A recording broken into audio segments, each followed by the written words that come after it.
Hey guys, it's the Yahoo NFL Live Show. Pete McCarthy, Matt Savoca at Draftaholic. Give him a follow on Twitter. What's going on, Matt? We're ready for some Monday Night Football? Monday Night Party? Yeah. Oh, yes. It's going to be Some Hank exciting Williams playoff back? style atmosphere. Atmosphere, I should say.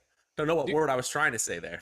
In Buffalo, yeah. Expect a lot of Zubaz tonight. If you could play Zubaz on Yahoo tonight, I highly recommend it. There will be a lot of Zubaz from the Bills Mafia. Wait, what is Zubaz? It's a style of clothing. Like they have the Zubaz pants all over the place. They almost look like a zebra's skin. Oh, You know, wow. And producer Mike is holding up something as an example for me. I feel I understand. dude, look at producer Mike. Johnny on the Producer spot. He's Mike, got Zubaz ready to go. Oh, here it is. did you guys plan this out before? This is amazing. I feel like I just got like an encyclopedia entry into what Zubaz is. Thank you to you two. And if anyone in chat is in Bill's Mafia wants to give me some examples of it further, I'm excited to learn about Zubaz. And I'm really excited to dig into this one. Two really good teams, two quarterbacks playing at the top of their game, and two defenses that can really bring it. They are fantastic defenses with one notable absence tonight, which we will get into as we break this down. If you have any questions, throw them in the chat and we will discuss. Of course, give us a like, subscribe so you can keep up with all of our shows here at Awesemo, our DFS offers, our giveaways. And once you do subscribe, hit that notification button to get alerts when our shows do go live. Be sure to also check out today's free premium tools and data at Awesemo, which are Monday Night Football player rankings, NBA player projections, and NHL player projections. The basics for tonight. The Bills, the Patriots. The Patriots have been absolutely red hot. Now first place in the AFC East at 8-4. Bills are 7-4. They've been a little all over the map this year. Bills are a 3-point favorite on their home field. 40.5 is the over-under. Very low over-under, especially for these primetime games. And the weather is going to be a factor here. 35 degrees. Possibility for some snow showers. Like, won't affect the play, but it might look cool on the screen for a little bit. Very windy, though. You can see 32-mile-per-hour winds, gusts even higher than that. Might get a little better as the game goes on, based on what I'm seeing. But the weather could definitely be a big factor here. And as you mentioned right off the top, these are two really good defenses. Two really good defenses with a little bit of help from Mother Nature here. This is weather that is in the this matters category. That's really all we can say. Obviously, these two passing attacks, the way that they've been playing, especially the New England side, they're capable of still hitting in a one-game slate. You can still build tournament lineups that include all of your favorite heavy hitters from the Buffalo side, and you can even include some of those touchdown scorers on the New England side in the receiving game. But this is a situation where we're typically knocking down the projections for the passing attacks on both sides of the ball. That's just what you do with games with sustained winds over 15 miles per hour. And then when you add precipitation to that mix, possibly, you definitely have to downgrade it a little bit. Still, with the way that Josh Allen runs and the way that the New England offense has been playing, to rule their passing attacks out entirely would also be a mistake. At least Josh Allen, he's got a rocket. He's supposed to be weatherproof, right? Where do he play his college ball in North Dakota or something? So I think they play inside. But anyway, he should be relatively fine in the weather. Mac Jones, I guess for New England, it's such a short passing game, possession passing game, right? We call Mac Jones a game manager. We don't have a Deshaun Jackson in this game, right? We're not talking about, offenses that have to hit 50-yard bombs to do anything. So I do think that factors in. And remember, on Yahoo, you don't have to worry about the kickers, right? So maybe it's harder to hit a 50-plus yard field goal. That matters on some sites. It does not matter on Yahoo. Yeah, that's a very good point. And would it surprise you that the typical slot weapon, or at least we think of him that way, Jacoby Myers, actually has the highest average depth of target on the team over the last 3 weeks? So and that's over just 12 yards at a high, 12 yards average depth of target. That's not particularly high. As you said, this is a short area passing attack that at least should be able to move the ball. And if I told you that New England was first in the NFL in points scored per play going into this weekend, would it surprise you? That they're first, but they've been terrific. Point score per play. I know it's a Point score metric per that not play. everyone's. Yeah. So Buffalo and New England actually competing right there at the top. Tampa Bay with that win against Atlanta is going to get right there with them. But New England's passing attack has been among the most efficient in the NFL. So I'm not going to count it out here, even with the weather factors. Excited to get into these players because who it is in that New England passing attack, that's a harder question to answer. Yes, it is, and we'll be playing that game and trying to figure out who it might be for both of these teams to be a factor. I will say Josh Allen went to Wyoming, and Stephen cleaning me up there. See, I was thinking North Dakota State and Carson Wentz and Trey Lance, but Wyoming, it's cold there, right? Does it hold up? You give me a break on that, Savoca? Very cold, very snowy in Wyoming. We'll give it to you. All right. You're a very nice guy. Injuries. New England has 8 players that are questionable. 2 on the offensive line. Brandon Bolden also questionable, but they're all limited in practice. I don't think any of them are worth focusing on. The Bills are relatively healthy, but they did have a big injury last week against the Saints. Their top corner, Tre'Davious White, tore his ACL. He's done for the season. Dane Jackson will be filling in his spot. And really, it changes what Buffalo is going to do defensively. It's hard to kind of account for a player that magnitude being out, and it's not like Trevor Siemian was taking advantage of anything on Thanksgiving night. But how do we factor that into play when it is such a key defensive player that is out for this Buffalo defense that has otherwise been terrific this year? Yeah, I mean, we can mention all the personnel that are going to step up in Tre'Davious White's place, but really no one can fully step up for a player of that caliber in the secondary. As you mentioned, it just changes what you're able to do as a defensive coordinator when you have a shutdown corner like Trey White on the side, on one of the sides there. So it does change what Buffalo's able to do. I don't think that they're going to suddenly become a bad defense, but in my favorite defensive metric, schedule adjusted fantasy points allowed, they have been far and away the best defense in the NFL. Seeing them come back to earth, seeing them come back towards the league average in a normal weather game, at least, is something I would start to suspect.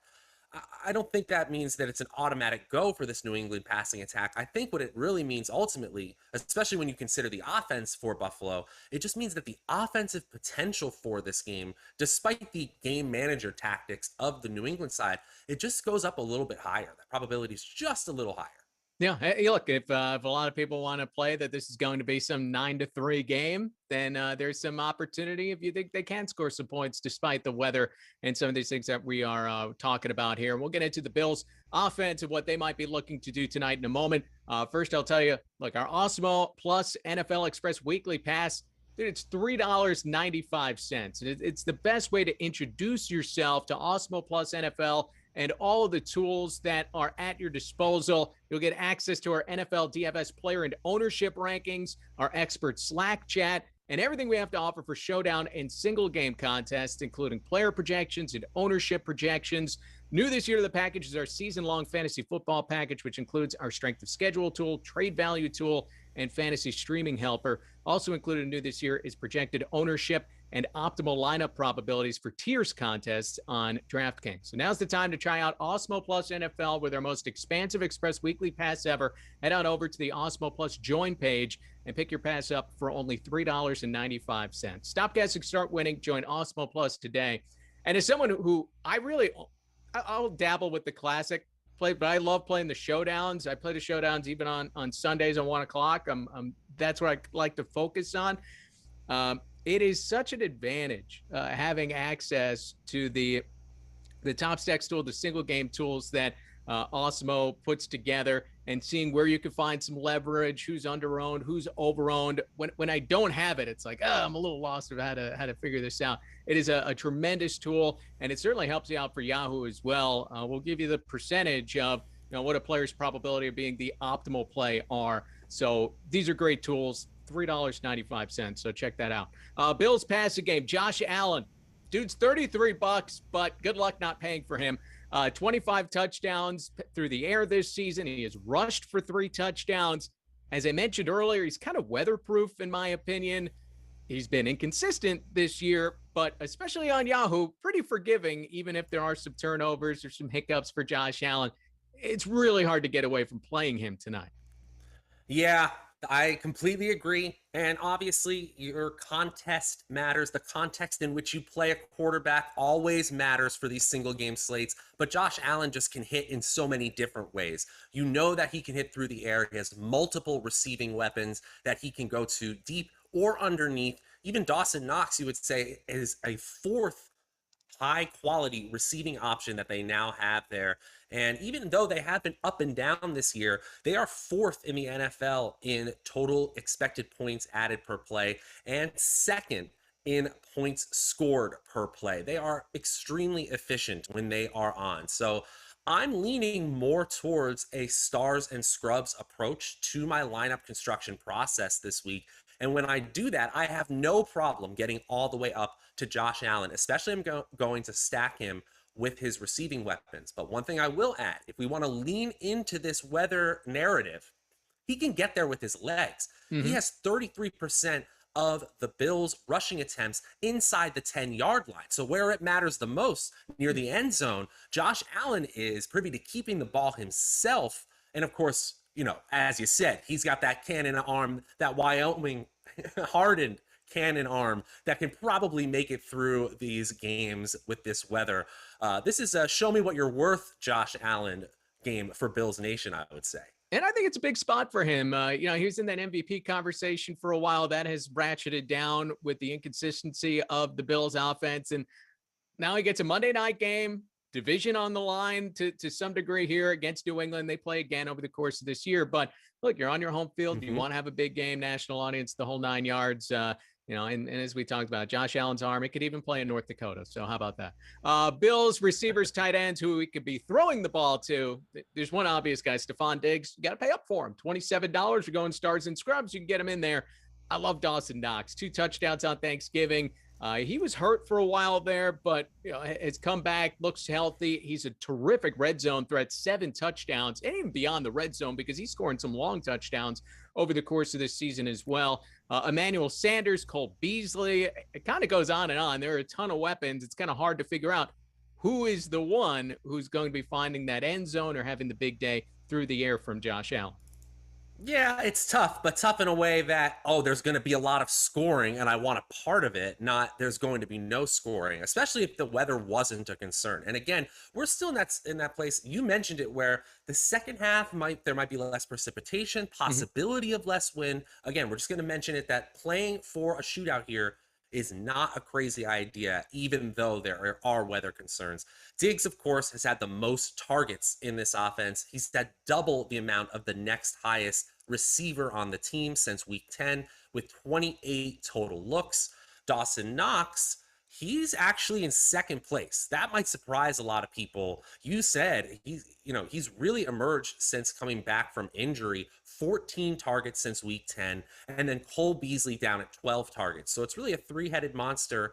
And then you get to Gabriel Davis and Emmanuel Sanders, each with 10 targets in that time period. So they're throwing the ball all over the place. They don't really care who they're throwing to.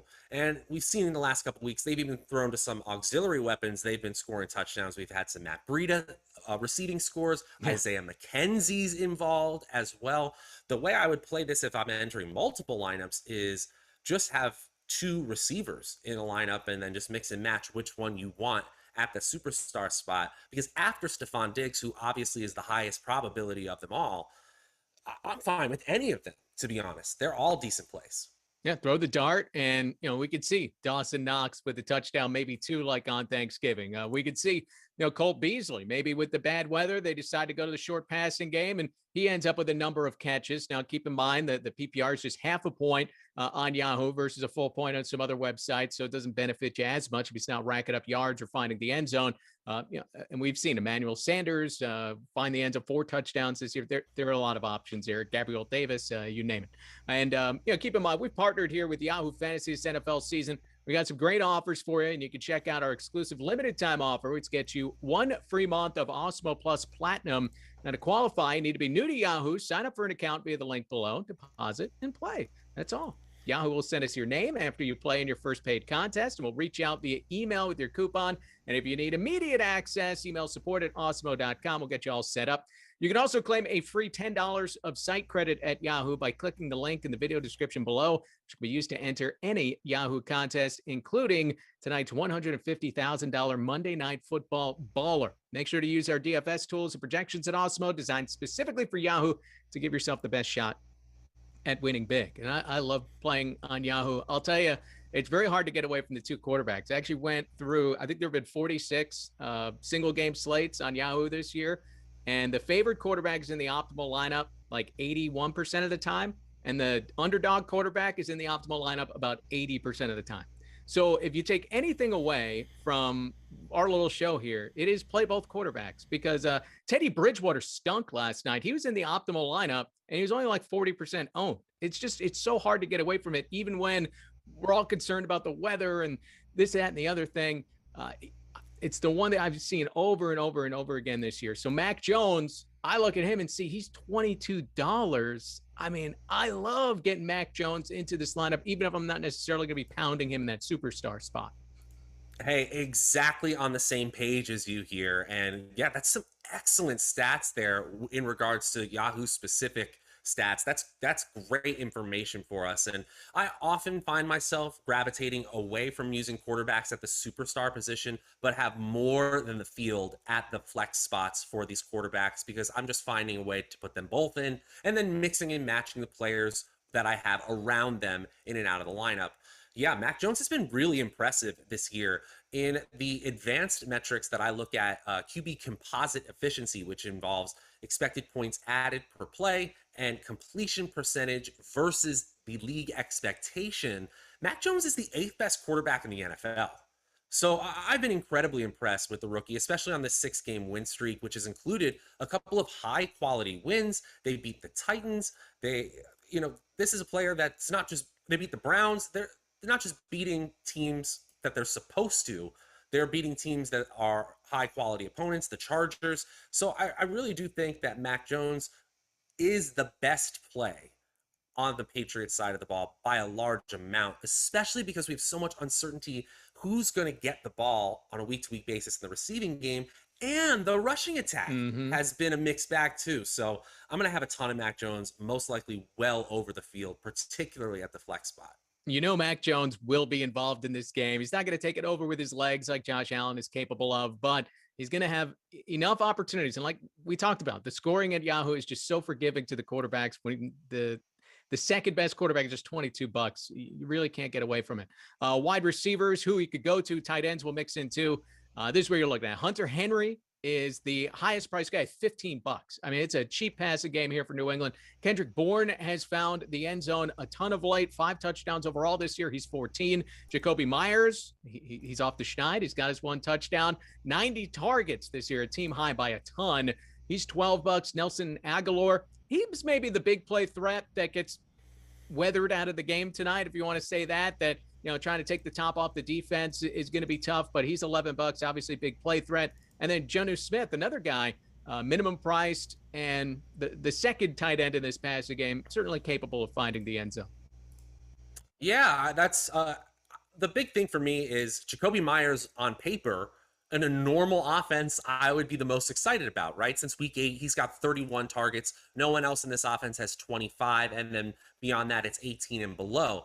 But Myers has had this career-long issue with touchdowns. He got over the hump and had 1 this year, but still, we need touchdowns if we want to win tournaments here. So I'm reluctant to play a player that is so touchdown deficient. So I am looking at players like Kendrick Bourne, who has really stepped up in the second half of the season.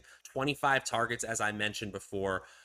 He's at over 16% of the team's air yards, but in a game like this where weather could be a concern, I'm kind of seeing it where Bourne, as that mid-area target, has a better chance of hitting than, say, Nelson Aguilar. Not to say you can't play Aguilar here or the tight ends. They're fine. Again, if you're playing multiple lineups, this really is a spray and pray situation. We want to have exposure to these players. I want to, make sure that I have at least lineups with all of them in there. But to call Myers the priority because he has the most targets, that's a mistake to me. Well, how about Aguilar? Out of curiosity, if you have it in front of you, what are the air yards for him this season? Like, is that good analysis that, hey, there's someone trying to take the top off the defense, and so maybe he gets weathered out of this game, or is he someone that can catch that 10-yard slant, does that, and can break it big that way? No, you're spot on here. In fact, he's got 22% of the team's air yards. That is second only to Jacoby Myers. But then when they get in the red zone, they are going elsewhere. He's got only 4% of the red zone targets since week 8 for the New England Patriots. So he is that big play threat that usually in a GPP situation you want to play or have a little bit over the field of that player. In a weather situation, that might be the one that I'm most concerned about as well. And look, this kind of information, what we're talking about, can help you out on the player prop market as well. If you're interested in playing that, and look, a tremendous tool, where to make your bet, what the projections are saying, where you could find your best return on investment, let's say.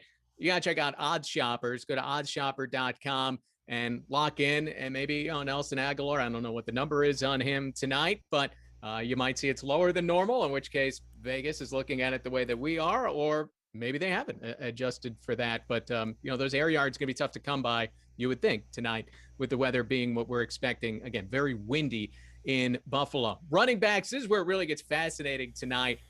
Matt Breida has suddenly become the guy in Buffalo, and now you got to actually pay up for him. He's $16. Devin Singletary and Zach Moss are $13 a piece. This Buffalo running game, and Breida's getting it done through the air a little bit as well. Now 3 touchdowns. I think back-to-back games he scored a receiving touchdown against the Saints and the Jets. So it's a little messy, but I guess Breida is the one that we walk in thinking is going to see the majority of the snaps.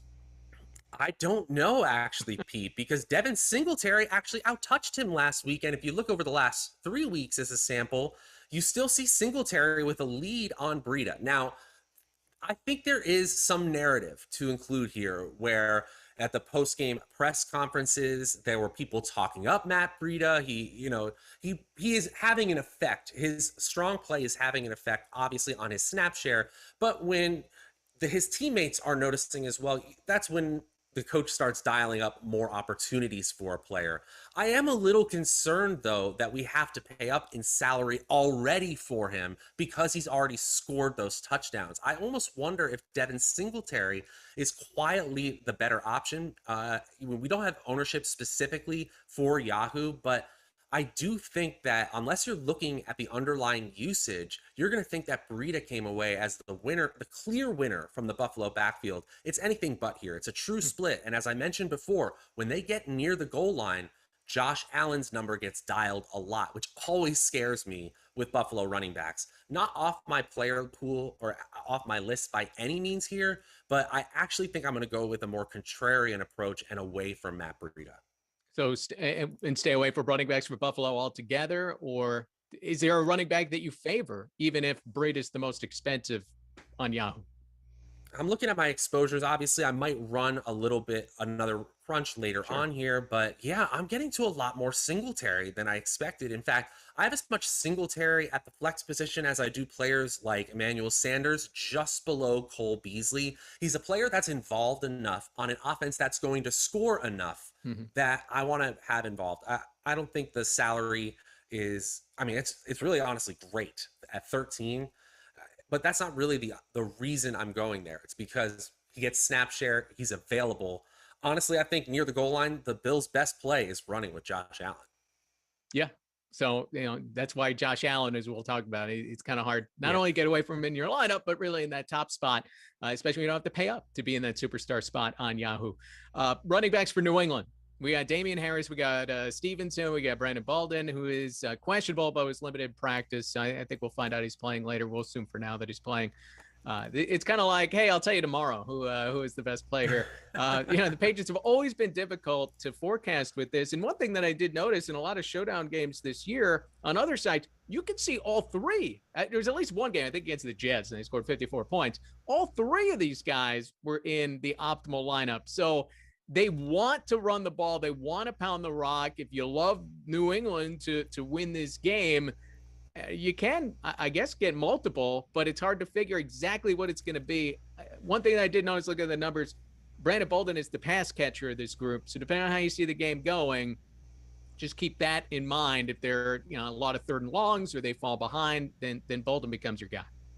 Yep, gave a little boost to Bolden just for that reason, because in those games, range of outcomes, obviously the Bills could strike with a few long touchdowns, even with the weather. Got to give it a caveat. But then suddenly the pace of play and the passing amount changes drastically for New England. That could absolutely happen here. And as you said, Brandon Bolden, he's only gotten 4.5% of the team's rushing attempts since week 10.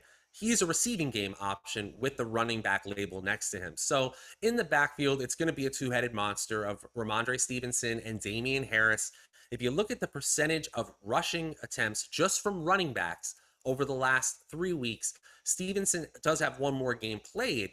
But if you just involve the games that they are in, Stevenson's had a higher share of team touches here than Damian Harris. So you're really trying to get two things right here. Who's getting the ball at the goal line? And then do they get enough volume outside of that so that if they don't score a touchdown, they can still get there another way? I'm really reluctant to play a player like Harris, who doesn't have any receiving game involvement. So I'm probably going to Stevenson and Bolden more than Harris.